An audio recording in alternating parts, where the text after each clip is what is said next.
AI 電商新貴，楊小咩個阿媽楊大咩？啊，唔係，係叫做量化派2685招股。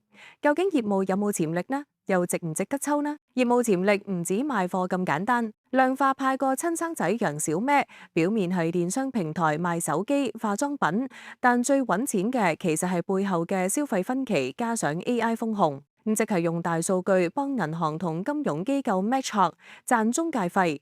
呢一招喺內地好吃得開，舊年收入激增87%，利潤更係爆升39倍。再加多腳消費地圖，幫地方政府推消費券，食正振興經濟調水。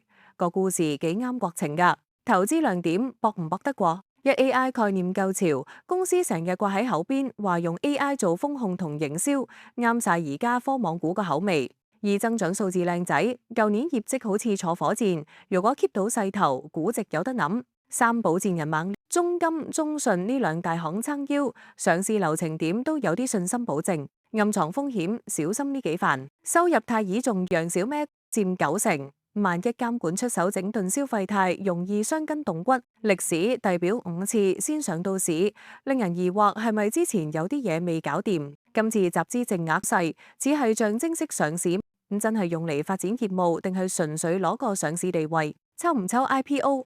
投資亮點，集資額細反而係優勢。即使係5次遞表，加上零基石，都肯定會超額好多倍。喺僧多粥少嘅情況下，只要市場稍稍關注，股價容易冇高弄低。不過都係嗰句，頭除非都未必抽得到，大家玩下算啦。抽唔抽得到唔係你自己控制得到㗎，抽唔到就會利息都蝕埋。雖然唔係太建議，但係如果你想玩長線，就要等上市後睇真啲。一睇佢首份年報係咪保持到增長？二監管有冇出招？三股價企唔企穩9元呢個位？記緊投胎啊，唔係投資要冷靜，量力而為。仲有記住要 subscribe 我哋嘅頻道同埋 like 我哋條片啊！